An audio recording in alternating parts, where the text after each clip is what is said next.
टनकपुर गांव में जानकी नाम की एक बूढ़ी औरत फूस की झोपड़ी में अकेले ही रहती थी। उसके पति का देहांत कुछ साल पहले हो चुका था। उसकी कोई औलाद नहीं थी। वो अकेली ही उस झोपड़ी में रहकर जैसे तैसे अपने दिन काट रही थी। उस बूढ़ी अम्मा के पास खाने के लिए भी कुछ नहीं था। कभी कभार गांव के कुछ लोग उसे खाना दे दिया करते थे और कई बार वो खाली पेट ही खाना खाकर सो जाया करती थी। एक रोज वो अपने आंगन में लगे नारियल पेड़ की छांव में बैठी हुई अपने भाग्य को कोसते हुए रो रही थी। हे भगवान, ये कैसी जिंदगी दी है तूने मुझे भागन को। पहले सारी जिंदगी औलाद के लिए तरसती रही और अब इस बुढ़ापे में अकेले रहकर भूखे पेट जिंदगी काट रही हूँ। इससे तो अच्छा होता तू मुझे अपने पास ही बुला लेता। आज पता नहीं कैसे दिन निकलेगा। ना ही मेरे पास खाने के लिए अनाज है और ना ही एक फूटी कौड़ी। तभी उसके बगल में ऊपर से आकर एक नारियल गिरता है। अरे ये क्या नारियल, आज इसे ही पीकर अपनी भूख मिटाती हूँ। जानकी जैसे ही उस नारियल को पीती है तो उसका मीठा पानी पीकर उसको बहुत ठंडक मिलती है। अरे वाह, इसका पानी तो बहुत ही मीठा और स्वादिष्ट है।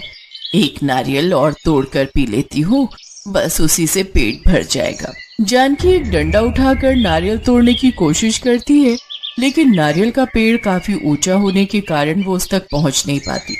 तभी वहां से एक जवान लड़का जिसका नाम धीरज होता है वहां से गुजरता है, जिसे देखकर जानकी उससे कहती है, अरे बेटा, क्या तुम इस बूढ़ी औरत के लिए नारियल तोड़ सकते हो?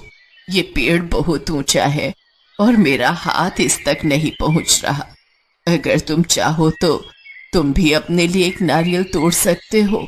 जानकी की बात मानकर वो लड़का नारियल के पेड़ पर चढ़कर 2 नारियल तोड़ता है। एक उसने जानकी को दिया और एक खुद पिया। अरे वाह, क्या मीठा पानी है इसका। स्वाद तो ऐसा है मानो अमृत हो। तुम्हारा बहुत बहुत शुक्रिया बेटा। धीरज वहां से चला जाता है, लेकिन उसकी अमृत वाली बात बार बार जानकी के कानों में गूंज रही थी। तभी जानकी को एक ख्याल आया। बात तो वो लड़का सही कह रहा था। इसका पानी सचमुच बहुत मीठा है। अगर मैं ये नारियल लोगों को बेचूं तो उन्हें जरूर पसंद आएगा। साथ ही मेरी थोड़ी आमदनी भी हो जाएगी, जिससे मेरा गुजारा चल जाएगा। इस उम्मीद के साथ जानकी अगली सुबह उठती है, लेकिन लाख कोशिशों के बाद भी वो उस पेड़ तक नहीं पहुंच पाती। तभी धीरज वहां से जा रहा होता है तो जानकी उससे कहती है, बेटा तू आज फिर मेरे लिए नारियल तोड़ दे, लेकिन आज मुझे 30 नारियल चाहिए। अम्मा, तुमने तो मुझे निकम्मा ही समझ रखा है। अरे मुझे अपने भी काम होते हैं। और इस पेड़ की ऊंचाई देख रही हो?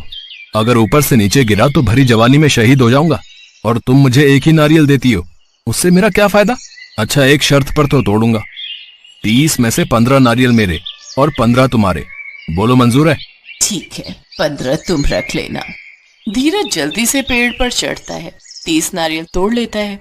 वो अपने 15 नारियल लेकर चला जाता है। जानकी अपने नारियल उठाकर सड़क किनारे बेचने बैठ जाती है। तभी एक बड़ी सी गाड़ी से 6 लड़के उतरते हैं। अम्मा, 6 नारियल देना। हाँ बेटा, ये लो। अरे वाह, नारियल पानी तो बहुत मीठा है। सचमुच, ये तो सच में बड़ा ही स्वादिष्ट है। अम्मा, एक एक हम सबको और दे दो। वाह भाई वाह, मजा आ गया। ये लो अम्मा, आपके पूरे 600 रुपए। उस दिन जानकी ने कई महीनों बाद एक साथ इतने रुपए देखे थे।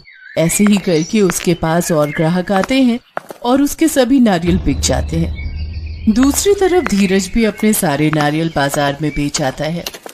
आज तो अच्छी कमाई हो गई। अगर वह सारे नारियल मेरे हाथ लग जाए तो मुझे अच्छा मुनाफा हो जाए।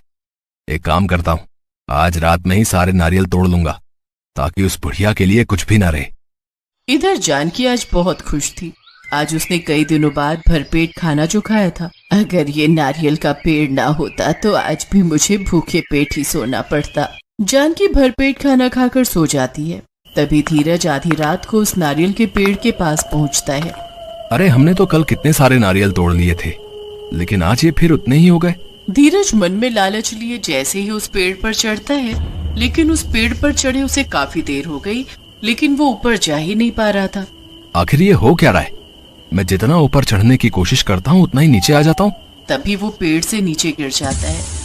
नीचे गिरने के बाद वो पास में रखा एक बड़ा सा डंडा उठाता है और उससे नारियल तोड़ता है। कुछ ही देर में वो ढेर सारे नारियल तोड़कर बोरी में भर लेता है और उन्हें घर लेकर जाता है।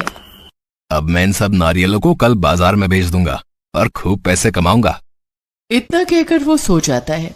अगले दिन सुबह जब जानकी सोकर उठती है तो वो देखती है कि नारियल पेड़ के नीचे ढेर सारे नारियल रखे हुए थे। हे भगवान, इतने सारे नारियल!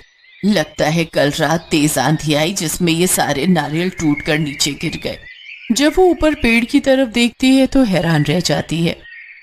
ये पेड़ तो कोई जादुई पेड़ की तरह है। इतने सारे नारियल हमने कल तोड़े, कितने ही आज जमीन पर पड़े हैं, लेकिन फिर भी ये पेड़ नारियल से पूरा भरा पड़ा है। वो उसमें से एक नारियल उठाकर पीती है और बाकी नारियलों को सड़क किनारे बैठकर बेचने लगती है। उधर धीरज सोकर उठकर जब वो बोरी खोलकर देखता है तो उसमें ढेर सारे बड़े बड़े पत्थर होते हैं। उसे अपनी गलती का एहसास हो जाता है और वो जानकी के पास जाकर कहता है, अम्मा मुझे माफ कर दो, अब से मैं तुम्हारे लिए रोज नारियल तोड़ दिया करूंगा। अब उसकी जरूरत नहीं पड़ेगी बेटा। कल रात तेज आंधी आई थी तो कई सारे नारियल नीचे गिर गए थे। अब तो कुछ दिन तक मैं इन्हें ही बेचूंगी। धीरज वहां खड़ा उस पेड़ की तरफ देखता है जिसमें अभी भी ढेरों नारियल लगे हुए थे। उसे समझते देर नहीं लगती कि ये कोई जादुई पेड़ है और जो भी बुरी नीयत से इन्हें लेने की कोशिश करेगा उसके साथ वही होगा जैसा उसके साथ हुआ। धीरज जानकी के आगे हाथ जोड़कर बिना कुछ कहे चुपचाप वहां से चला जाता है। जानकी अब उन नारियलों को बेचकर खूब पैसा कमाती और अपनी सभी जरूरतें पूरी करती। साथ ही गरीब लोगों को भी पैसे देकर उनकी मदद कर